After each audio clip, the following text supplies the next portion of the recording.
Selamat datang dan kembali lagi di BT Channel. Pakar Hukum Pidana Universitas Jenderal Sudirman, UNSUD. Purwokerto Prof. Hipnu Nugroho menilai aneh penetapan tersangka terhadap mahasiswa Universitas Indonesia, UIM Hasya Atalah. Korban meninggal setelah ditabrak oleh pengendara mobil yang adalah purnawirawan Polri. Kasus kemudian disetop oleh penyidik kepolisian dengan alasan tersangka telah meninggal dunia. Jika melihat suatu permasalahan hukum itu dari sudut sebab akibat. Tapi kalau tersangka untuk dirinya sendiri, itu agak aneh, karena tersangka itu berarti orang lain, kata Prof. Hipnu Nugroho, di Purwokerto, Kabupaten Banyumas, Jawa Tengah, Jumat, tanggal 27 Januari tahun 2023. Menurut Ibnu, masalah dalam kasus yang kemudian menjadi polemik viral di media sosial itu adalah bukan pada dihentikan atau tidak dihentikan. Tetapi, analisis penentuan status tersangka terhadap almarhum Hasya yang perlu dievaluasi. Jadi kalau tersangka itu ya orang lain yang menyebabkan, bukan dirinya sendiri. Kalau dirinya sendiri, berarti bukan merupakan suatu peristiwa pidana. Itu yang harus digarisbawahi, kata guru besar Fakultas Hukum UNSUD itu pula. Menurut Ibnu, jika seseorang meninggal dunia karena diri sendiri, maka itu bukan persoalan pidana yang berarti meninggal karena tindakannya sendiri. Dalam konteks perkara Hasya, kata Ibnu, tidak mungkin seseorang meninggal dunia karena tersangkanya adalah dirinya sendiri. Itu saya kira perlu diluruskan, dalam hal ini cukup menjadikan aneh ketika seorang tersangka untuk dirinya sendiri, harusnya tersangka itu orang lain, katanya pula. Terkait dengan dihentikannya perkara tersebut, Prof. Hipnu mengatakan hal itu berarti bahwa secara formal sudah selesai, tetapi secara material belum selesai. Secara stigma, kata dia, keluarga tentunya masih tidak terima karena anaknya menjadi tersangka untuk dirinya sendiri. Akan tetapi jika keluarga hendak menempuh jalur pra-peradilan, kata dia lagi, hal ini tidak mungkin dilakukan karena korban yang dijadikan tersangka telah meninggal dunia. Cuma yang jadi masalah, status tersangkanya menjadikan keluarga tidak terima karena korban menjadi tersangka atas dirinya sendiri, ujarnya lagi. Kuasa hukum keluarga almarhum Hasya, Gita Paulina pada Jumat tanggal 27 Januari tahun 2023 memberikan keterangan pers terkait kasus ini. Menurutnya, peristiwa tabrak lari terhadap korban terjadi pada Kamis tanggal 6 Oktober tahun 2022, di wilayah Srengseng Sawah, Jagaraksa, Jakarta Selatan. Gita menerangkan, pada malam kejadian, Hasya diketahui hendak pergi ke kos salah satu temannya. Dalam perjalanan, tiba-tiba sebuah motor di depannya melaju lambat. Secara refleks, Hasya mengelak kemudian mengerem mendadak sehingga motor Hasya jatuh ke sisi kanan. Tidak lama setelah terjatuh, dari arah berlawanan, sebuah mobil SUV yang dikemudikan oleh seorang pensiunan Polri pun melintas dan kemudian melindas Hasya. Tidak lama setelah kejadian, salah satu orang yang berada di TKP mendatangi terduga pelaku pelindasan dan meminta agar terduga pelaku membantunya untuk membawa Hasya ke rumah sakit, namun terduga pelaku menolaknya. Sehingga, Hasya tidak bisa cepat dibawa ke rumah sakit untuk mendapatkan pertolongan. Tidak lama setelah Hasya tiba di RS, Hasya dinyatakan meninggal dunia. Setelah meninggal, Hasya ditetapkan tersangka. Status tersangka Hasya itu diketahui setelah Polres Jakarta Selatan mengirimkan surat pemberitahuan perkembangan hasil penyelidikan perkara SP2HP, No.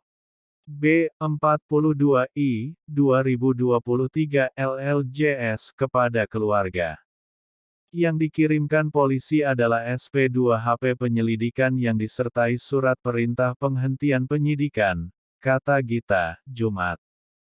Dengan demikian, Gita menyimpulkan bahwa dalam perkara ini, penyelidikan dan penyidikan oleh Polres Jakarta Selatan dilakukan paralel alih-alih berjenjang. Menurutnya, pihak kepolisian melakukan dua proses sekaligus. Sambil menyelidik, menyidik. Nah, tentunya keluarga waktu baca surat itu yang ditanya kapan Hasya jadi tersangka. Kapan juga kasus ini dinaikkan menjadi tersangka, lanjut Gita menirukan pertanyaan orang tua Hasya.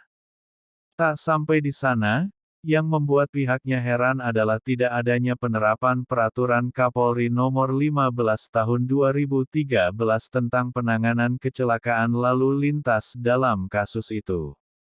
Gita menjelaskan, tidak ada proses pemeriksaan urin terhadap tersangka. Padahal semua yang terlibat kecelakaan, harus diperiksa apakah ada kontaminasi alkohol atau apa. Tidak ada tindakan pengecekan urin, ucapnya. Lebih jauh, kendaraan roda 4 yang digunakan terduga pelaku dia sebut juga tidak diamankan, seperti kendaraan roda 2 almarhum Hasya.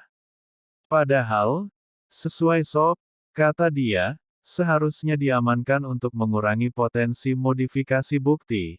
Gita juga mengungkapkan bahwa, pihak keluarga almarhum Hasya sempat mendapatkan ancaman. Menurut keterangan pihak keluarga, kata dia, kediaman almarhum sempat didatangi dan dimasuki orang-orang tak dikenal pada waktu malam. Di mata keluarga, seperti ada tekanan, intimidasi.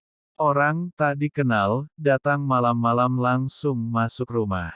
Setelah itu tidak ada lagi, kata Gita, Jumat. Ibunda almarhum Hasya, Ira, mengaku sempat diundang pihak kepolisian di Subdit Gakum pada awal Desember lalu. Dalam pertemuan dengan pihak kepolisian itu, kata dia, keluarga membawa 5 orang kuasa hukum dari Iluni UI.